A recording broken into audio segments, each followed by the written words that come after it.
This video was pre-recorded in the summer of 2021.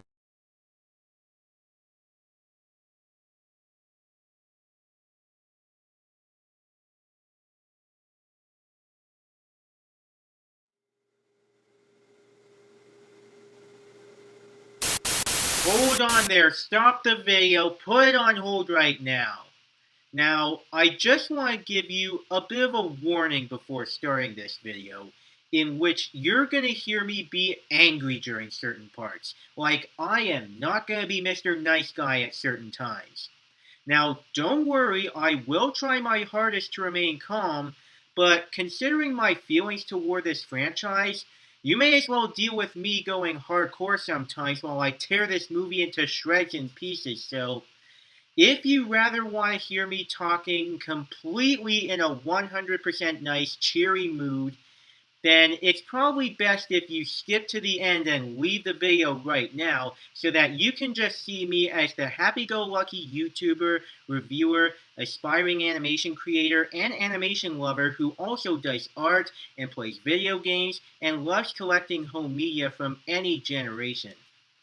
Otherwise, if you guys want to stay and hear me rip apart more pieces of a terrible animated franchise like this, then come along, friends, because you're in for a wild ride!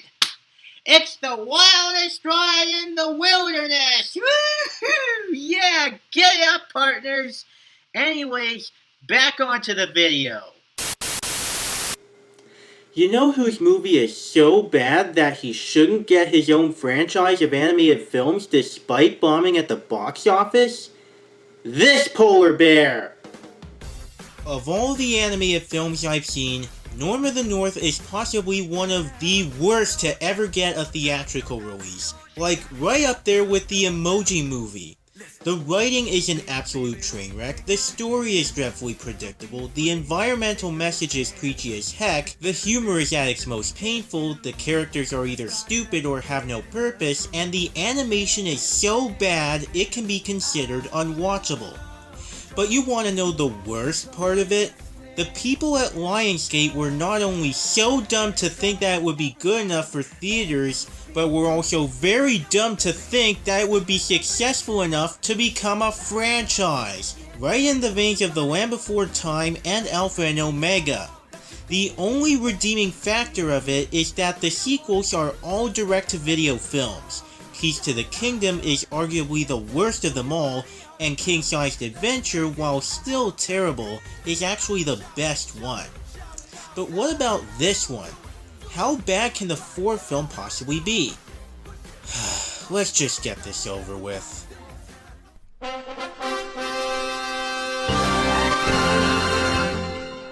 To start things off, this franchise is infamous for having a terribly predictable story with each film.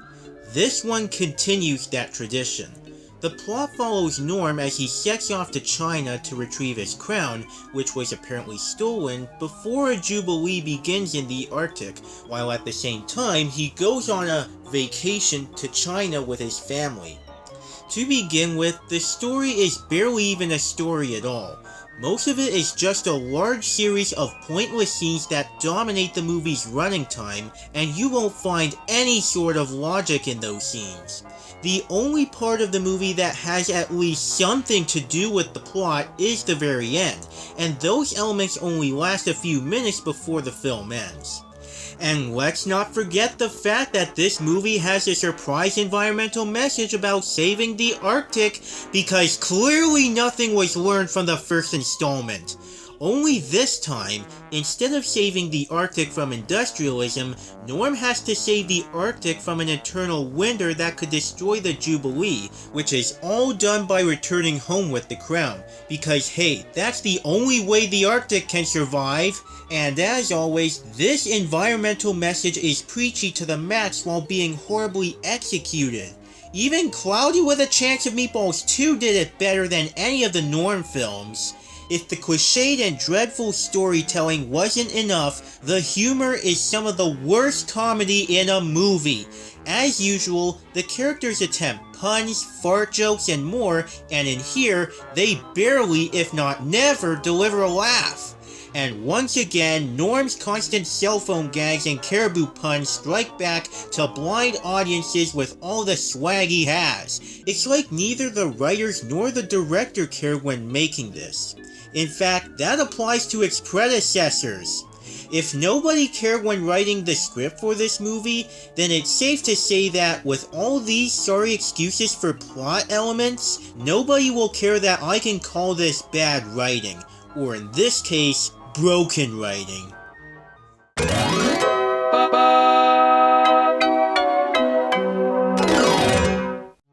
The biggest problem with the animation of the first movie is that it can make everyone look at it and wonder how it's even possible for a movie like that to be released in theaters. Then when Lionsgate made direct-to-video sequels, the animation was even worse in the second film. But it did improve to be just like it originally was in the third, and the same can apply to here. Now with that said, where do I begin with this? Might as well start with the character designs, where the humans feel like they were done by an amateur with barely any artistic background, and the animals look like they were entirely done by a 3-year-old. In any other animated film, an actual character designer who would do his job is capable of making something that looks sometimes realistic, yet mostly artistic as well, resulting in something that looks believable and belongs in a world of its own.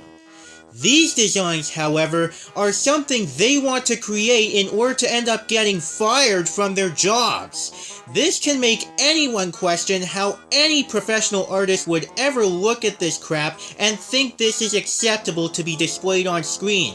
It's obvious how Splash Entertainment and Assemblage Entertainment were so stupid to think it was too expensive to actually hire a professional artist to draw good-looking characters. Even you are capable of creating a design that looks much more professional and much more tolerable than this wreck. And when it comes to the character animation, it is the pile of salt to an open wound that adds to how painful it looks. Even with a tiny bit of talent, the way the characters move is so unnatural thanks to the bad rendering, and it sometimes gets even worse when some of them move in an unnaturally over-the-top manner, and it's not funny anymore. It's just desperate, disgusting, and ugly. Not to mention the bad-looking textures, and the backgrounds looking so generic and dull with either the plain Arctic or the bland-colored town that's supposed to be China. It almost got to the point where I had to cover my eyes with a sleeping mask so that I could barely see what's going on in order to continue watching. In fact, allow me to demonstrate. Now, I got the movie right here, it's filling up the screen. I'm gonna unfocus my eyes a little bit so that it looks blurry, and then I'm gonna put on my sleeping mask so that I don't see a lot, and there we go. You see, you know when the animation is so terrible that you have to not see it in order to watch this horrid mess. Seriously, with the kind of format this is, this animation looks perfect for a direct-to-DVD film from a cheap $1 bin. By looking rancid and unwatchable, this movie continues the franchise's proud tradition of presenting such horrible, poor-quality animation that makes Hoodwinked look pleasant. But then again, it is understandable as to why this was released directly to home media. And action! So, what's next to get out of the way? We've got one of the most terribly written stories in an animated film. We've got hideous animation. What next? Ah yes, characters who are either an absolute moron or have zero purpose like all the other films. Let's begin with the King of the Arctic himself, Norm, who in this film is an absolute liar. All he does is lie to his family about his crown and not reveal to them his mission until later on, all with very little development in him. The least I could say about it is, at least he doesn't twerk his butt to the Arctic Shake like in the other films. Next are the Lemmings, who now seem to play a role as construction workers here, carving anything that might help Norm and his family on their trip.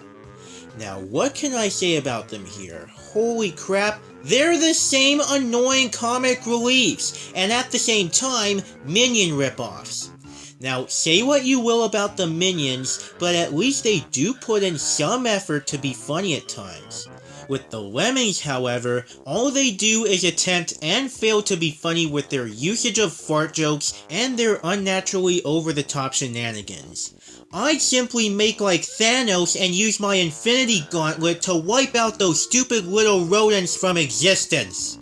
As for some of Norm's family, there's Elizabeth, Norm's mate, who tries to remain calm in regards to Norm's mission, and Quinn, who is so over-obsessed with being mad at Norm's lies that he just ends up as a lost cause.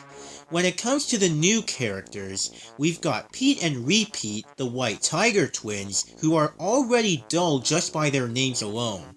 Yeah, those are generic names for twin characters. But then there's also Tiny, a killer whale, who is the most annoying orca that ever lived. Seriously, he is possibly one of the worst characters in any animated feature thanks to his awkward high-pitched voice and the fact that he's always spewing out one of the lowest forms of comedy with fart jokes and singing I'm a Little Teapot non-stop without any sort of substance.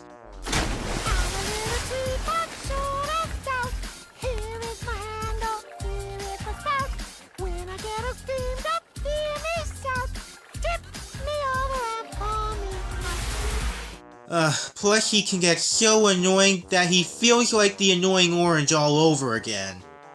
But do you want to know the most shocking thing regarding the characters? None of the human characters from the previous films show up. Unlike in Norm of the North 1, 2, and 3, neither Vera nor Olympia are in the 4th installment, nor does the setting of New York City. It is that surprising to find out here. The characters are the same as their regular selves, and yet there are even more extra additions to make this movie completely insufferable.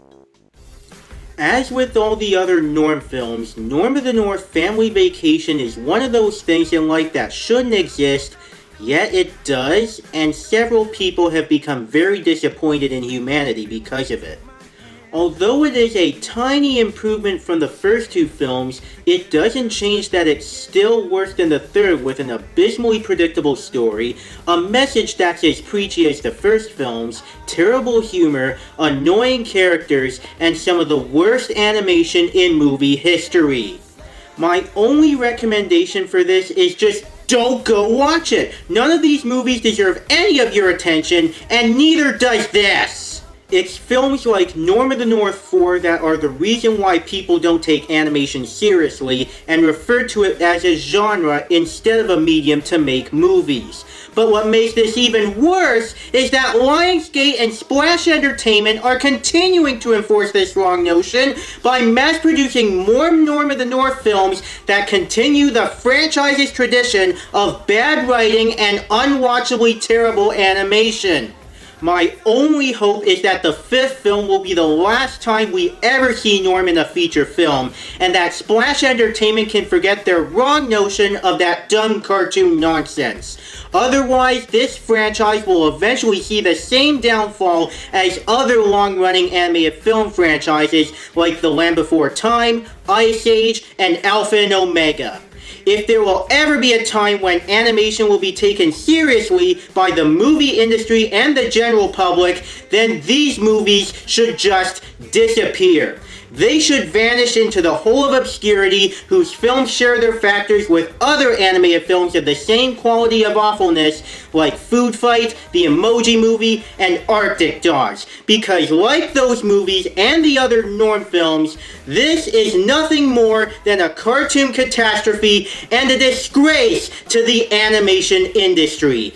And for the disgrace that it is, the only thing it deserves is a 1.5 out of 10 rating with the Dirksen stamp of failure! Sorry if I had to let out my rage onto this movie. But all I need to say is that I'm sick of seeing all these Norm of the North movies coming out of nowhere.